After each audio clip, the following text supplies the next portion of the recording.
Hello everyone, today I'm going to be talking about cylinder conversions for the 1858 Remington New Army. This is a reproduction, as you can see, just by the appearance. You know, it's not even like worn, and I guess you could say. As you can see right now, it's sitting as a cap and ball black powder. You know, it's got the nipples on the cylinder.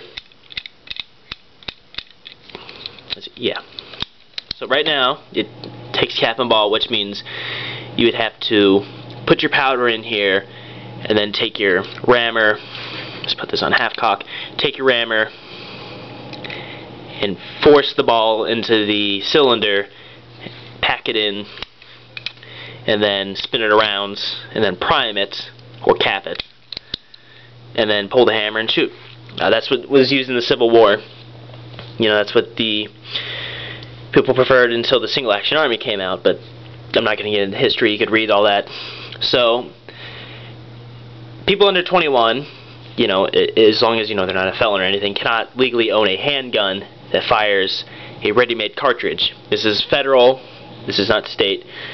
But, of course, you can go around this legally, and also depending on your state. Some states allow you to go to a private sales, which is of course legal. It's not a loophole. State made it that way so you wouldn't have to go through the federal government and everything, where you can buy a handgun. But of course states like Ohio, where you're not allowed to do that per se, like you can legally possess it but you can't buy it, which makes no sense. But to get around that, you have what you call cylinder conversions, and there's more for black powder weapons, such as the 61 I believe, and also the 51 I think too.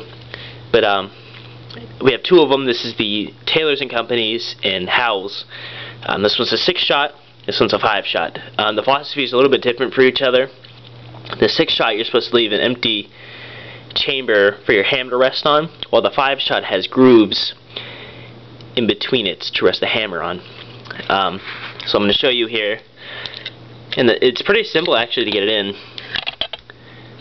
As you can see, that just came out really easy because it's been maybe 70 shots or so through it. So these are going to be a little bit more tougher to get into, just because I haven't shot these yet. I got them recently. So as you can see, it spins just like, you know, a normal cylinder would work. These fire the 45 long Colt. It's not a 45 ACP or a 45 automatic Colt pistol. 45 Colt is like designed just a little bit differently. I don't know if you can use it in a 45 ACP. I'd rather not try it. I think you can, but it's basically filled with black powder, which is more corrosive. So now the other cylinder, the Howell's, goes in the same way. Just drop it out, put it back in.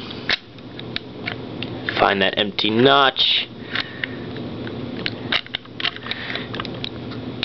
Yeah, sorry for the slowness of putting it in. As you can see, I haven't shot these ones, so I'm a little not rusty, but I guess it's a little bit harder to get in because it's not used, unlike this cylinder where it's got a lot of usage. But yeah, they fit in, pretty much drop in. So what I recommend doing is just to make sure is when you get them is to cock the hammer back. So you cock the hammer back. Make sure it's unloaded, please. And just take a bright flashlight. And if you can, try to get into this. There you go. Try to see into it to make sure all the cylinders line up. The majority of the guns will fit in there. Some people saying that it was misaligned, but I think that would be before the cylinder. But you know. And also make sure, because mine's a Pieta, make sure you get the right brand, because there's also Uberti, and I think the Uberti is a little bit bigger, not by much, but they're a little bit bigger in their cylinders and also the frame, versus Pieta, which is smaller, and they won't interchange, I guess you could say. But yeah, that's pretty much it. And just to show you that these will fit, as you can see, it all fits in there nice and perfectly. And I'm not going to put the cap on because I'm not going to shoot it in my house. That'd be be rather stupid. So as you can see, they're all nice and even. Alright, well, thank you for watching, and I guess that's it.